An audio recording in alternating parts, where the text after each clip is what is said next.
तो मैं बता दूं रीडिंग करने से होता क्या है। सबसे पहली बात तो हमको नए नए शब्द मिलते हैं। दूसरी बात यह है कि रीडिंग करने से हमारी एक प्रैक्टिस हो जाती है कि हम रीडिंग करते हुए सारे शब्दों को ठीक तरह से पढ़ पाते हैं या नहीं। तीसरी बात यह है कि रीडिंग करते करते हमारी ये प्रैक्टिस होती है कि हम कितना पढ़ सकते हैं एक टाइम पे। तो एक एक थोड़ा सा दिमाग पर भी जोर होता है, अंदर से हम लोग शब्दों को बाहर निकालते हैं, पूरा ध्यान रीडिंग में पेपर में रहता है, तो हम वो सारी चीज़ें कर सकते हैं। So this is how reading हमारे को सपोर्ट करती है एक्टिंग में। इसके अलावा क्या कहूँ मैं, हाँ, एक ऐसा भी कह सकते हैं कि रीडिंग करने से हमारे डिक्शन में क्लैरिटी बढ़ती है। शब्द बराबर से हम बोल पाते हैं कि नहीं, उससे हमको पता चलता है कि मैंने शब्दों को बराबर कहा है या नहीं कहा है। नहीं कहा तो उसको फिर से पढ़ो। बहुत सारी चीज़ें होती हैं, महासंगठन, महाद्वीप, दृष्टि, दृष्टिकोण, सुविधाएं, असुविधाएं, परोपकार, उपकार, अपराध, बहुत सारे अलग अलग तरह के वर्ड्स जो होते हैं, जो महायुति, बहुत सारे वर्ड्स होते हैं जो हम पढ़ते हुए सीखते हैं, करते हैं। और न्यूज़पेपर पढ़ने से ये भी नॉलेज बढ़ता है कि आखिर कंट्री में चल क्या रहा है, नई नई न्यूज़, नई नई खबरें पढ़ने को मिलती हैं हमें, तो उससे हमारा एक नॉलेज भी बढ़ता है और शब्द तो मिलते ही हैं, नो डाउट इन इट। और एक हमारा एक थॉट प्रोसेस थोड़ा सा बदल जाता है कि कोई भी न्यूज़ आई है, एक पैराग्राफ होता है, तो हम उस न्यूज़ के पैराग्राफ को अच्छी तरह से पढ़ते हैं और समझते हैं कि ये चीज़ें हुई है। और आजकल न्यूज़ पेपर में या फिर न्यूज़ चैनल पर कुछ शब्द ऐसे यूज़ होते हैं जो हम पहले यूज़ नहीं करते थे, तो वो सारे शब्द नए हमारे को एक सीखने को मिलते हैं। तो ऐसे कई सारी चीज़ें हमको रीडिंग के ज़रिए एक्टिंग में सपोर्ट करती हैं। तो मुझे लगता है कि reading we should do it. और रीडिंग, सबसे बड़ी बात ये भी कह सकता हूँ कि रीडिंग आप करते हो तो आप कैमरा के सामने रीडिंग करो, सो दैट कि आप कैमरा फ्रेंडली हो जाएं।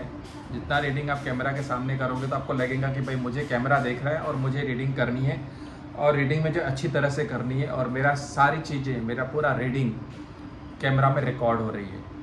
तो उससे एक ये भी होता है कि आप जो भी कर रहे हो, जो भी पढ़ रहे हो, और अच्छे आवाज़ में पढ़ रहे हो, सारा कैमरा में रिकॉर्ड होता है। तो इससे आपको ये भी सपोर्ट होता है, और बाद में आप अपनी रिकॉर्डिंग देख सकते हो कि मैंने किस तरह से रीडिंग की है। तो ये एक अच्छी बात होती है। यस, रीडिंग आप करो तो थोड़े से लाउड आवाज़ में करो, और आवाज़ में क्लैरिटी रखो, आवाज़ में बेस रखो, सो दैट कि हमको खुद को पता चले कि हम क्या कर रहे हैं। ओके, अग्री है, फंबल्स आती रहती है, हम लोग शब्दों को लेके अटकते हैं बोलने में, बहुत सारी चीज़ें हमको नए नए वर्ड्स होते हैं जो हम पढ़ नहीं पाते हैं, फिर से ट्राई करते हैं, फिर हम लोग पढ़ लेते हैं, और कई सारे वर्ड्स हमको पहले से पता होता है।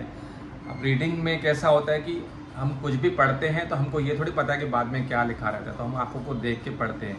हाँ, अगर आप कोई भी रीडिंग करो, कोई भी पैराग्राफ अगर आपने खाली मन से देख लिया है, पढ़ लिया है मन से, और उसके बाद अपनी ज़बान से बोल के देख रहे हो, तो आपको उसमें फ़र्क होता है, बिकॉज आपने उसको पहले से देख रखा है। So that will support to you while saying this. But yes, सबसे अच्छा वो भी एक अच्छा है, लेकिन मेरा ये सोचना है कि आपके सामने न्यूज़पेपर आया है या फिर कुछ और भी चीज़ें जो आपके पास बुक है, समझो तो आप पढ़ रहे हो तो आप लाउड आवाज़ में पढ़िए, और लिखा है वैसे ही पढ़िए। ज़रूरी थोड़ी है कि आप पहले से पढ़ें उसके बाद में आप रीड करें। नो, इससे भी आपका टेस्ट होता है कि आप चीज़ों को पढ़ रहे हो तो कैसे पढ़ रहे हो, which is hidden to you and suddenly coming to you and you are reading it. तो आप पूरा पढ़ रहे हैं तो पढ़ पा रहे हैं कि नहीं। और यस, धीरे धीरे प्रैक्टिस करते रहने से आपको शब्दों में क्लैरिटी आएंगी, और आपकी फंबल्स धीरे धीरे करके कम भी होगी। फंबल्स तो आएंगी लेकिन धीरे धीरे करके कम भी होगी, और आपका मेन बात यह है कि आपकी एक ज़ोर से पढ़ने की कैपेसिटी बढ़ जाती है। जैसे कि हम लोग कोई स्क्रिप्ट पढ़ते हैं, स्क्रिप्ट पढ़ने से भी हमको एक कैपेसिटी होनी चाहिए कि इतनी सारी स्क्रिप्ट है, 8-10 पेजेस है, 12 पेजेस है, यार इतना पढ़ना है और सबके सामने पढ़ना है। तो वो भी एक पॉइंट है, आपको रीडिंग में सपोर्ट करता है कि अगर आपने रीडिंग ऑलरेडी की है या फिर कर रहे हो, डेली कर रहे हो, 15 मिनट, 10 मिनट, 20 मिनट, जो भी है, तो अगर आप सेट पर जाते हो, आर्टिस्टों के साथ में बैठ रहे हो और रीडिंग कर रहे हो, तो वो रीडिंग करने के टाइम पे आपको ये प्रैक्टिस काम आएंगी, और आपको वहाँ पर ज़्यादा दिक्कत नहीं होगी, और अच्छे से लाउडली आप बोल सकते हैं, और आपका जो पढ़ा हुआ है लोग सुनेंगे, तो मे बी लोग आपकी तारीफ़ भी करेंगे कि बंदा कुछ है, मतलब ये भी आपको एक एक्टिंग में सपोर्ट करता है, which is called reading. Thank you.